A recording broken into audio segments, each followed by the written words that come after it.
चिपळूण संगमेश्वर मतदारसंघाचा 2009 ते 2019 2 टर्म मी आमदार होतो। तत्पूर्वी मी शिवसेनेचा तालुका प्रमुख म्हणून मी 2005ला ह्या तालुक्याची जबाबदारी स्वीकारली आणि हे तालुका प्रमुखपद मला वंदनीय शिवसेना प्रमुख बाळासाहेब ठाकरे यांनी मला त्या माझी नियुक्ती केलेली होती। 2004 विधानसभा निवडणुकीमध्ये ह्या चिपळूण तालुक्यामध्ये थोडंसं विद्यमान त्यावेळेचे आमदार हे पक्ष सोडून गेलेले होते आणि ह्या ठिकाणी अचानकपणे नवीन उमेदवाराला दिल्यानंतर ह्या आपल्या पक्षाची डिपॉझिट जप्त झालं होतं आणि तदनंतर ज्यावेळेस शिवसेना प्रमुखांची आमची काही कार्यकर्त्यांची भेट झाली तेव्हा माझं फारसं शिवसेनावर प्रेम प्रचंड होतं, हिंदुत्वावर प्रेम होतं। मुंबईमध्ये माझं काही वास्तव्य होतं, मी नोकरीच्या निमित्तानं सुरुवातीला मी नोकरी करत होतो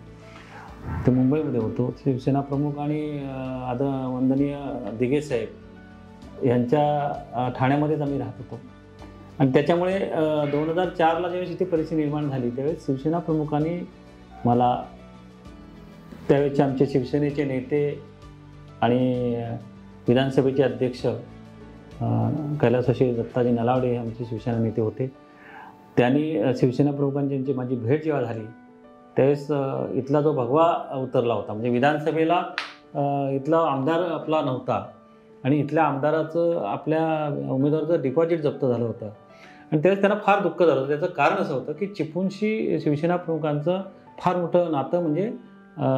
मीनाताईंचं माहेर हे चिपळूण आणि माझ्या चिपळूणचा भगवा उतरला हे त्यांना सहन होत नव्हतं आणि मग त्यावेळेस जेव्हा आम्ही चिपळूणची मंडळी म्हणून भेटायला जेव्हा गेलो आणि तेव्हा पहिलीच आमची त्यांची म्हणजे अशी प्रत्यक्ष भेट होती, म्हणजे त्याच्यापूर्वी भेट झाली होती पण अशा पद्धतीची नव्हती। तेच माझ्याकडून एक शब्द त्यांनी आमच्या नलावडे साहेबांना द्यायला लावला की हा भगवा परत एकदा आम्ही फडकवून दाखवू,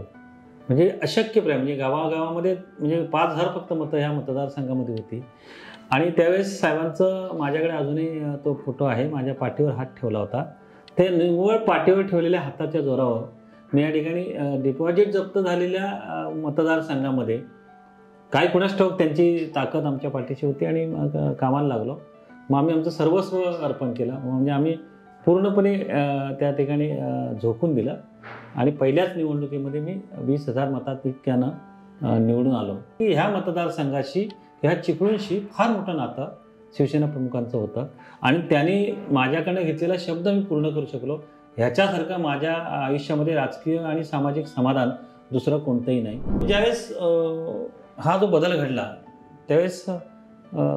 काँग्रेस राष्ट्रवादीशी आपण जवळीक करावी जावं ह्या मताचं थोडंसं मतांतर सुरू झाली आणि मग शिवसेना प्रमुखांचे म्हणजे जे काय त्यांचं जे म्हणणं होतं की एक वेळ मी राजकारण सोडेन परंतु मी काँग्रेसबरोबर जाणार नाही आणि मग ते जाण्याची वेळ का आली असेल काय नाही हा भाग जरी असेल काय असेल मला माहीत नाही, पण आमच्या सर्वसामान्यांचं मत तेच आहे की ज्यांनी सुरुवातीपासून हिंदुत्वाचं काम केलं आहे किंबहुना शिवसेना प्रमुखांच्या विचाराने आपण शिवसेना म्हणून उभी राहिली, ते विचार कुठेतरी बाजूला जातात की काय असं वाटायला लागल्यामुळे मग एकनाथ शिंदेनी साहेबांनी जो हा निर्णय घेतला त्या निर्णयाला मग शेवटी आम्हाला पाठिंबा द्यावा लागला। शिंदे साहेब आज निश्चितपणे चांगलं काम करत आहेत। काही ज्या योजना आहेत किंबहुना त्या पिरियडला उद्धवजी काम करत असताना थोडंसं राष्ट्रवादी शरद पवार त्यांचा जो अनुभव ते पणाला लावून ते बरोबर त्यांच्या पद्धतीनं काही जे आपण म्हणत होतो की राष्ट्रवादी पक्ष वाढतोय ते घडत होतं आणि त्याच्यामध्ये उद्धवजींचा असा विचार की आपला पक्ष कमी पडावा आणि दुसरा पक्ष वाढावा असं मत होतं असं मी म्हणणार नाही, परंतु त्या पिरियडला काही जी मधली जी मंडळी असतात त्या मंडळींनी हे सगळं सांभाळायला हवं, ते थोडंसं सांभाळलं नसावं, परंतु आत्ता सद्यस्थितीमध्ये एकनाथ शिंदे काम निश्चितपणे चांगलं करत आहेत। त्या 2-3 वर्षामध्ये थोडंसं पाहिजे त्या पद्धतीनं ज्या ठिकाणचा जो आमदार आहे ज्या ठिकाणचं जे आहे त्या दृष्टीनंच ते सत्तेचं केंद्रीकरण झालं आणि मग आमच्यासारखी जी मंडळी की जी काल आमदार होती पण आज नाही आहे त्यांच्याकडे पाहिजे त्याप्रमाणे लक्ष ते देऊ शकले, म्हणजे सरकार देऊ शकलं नाही, त्याच्यामुळे हा परिणाम थोडासा जाणवला। पण आता सद्यस्थितीमध्ये निधीची कमतरता नाही, मोठ्या कामांना निधी या ठिकाणी उपलब्ध होतोय. जनतेची सेवा म्हणजे काय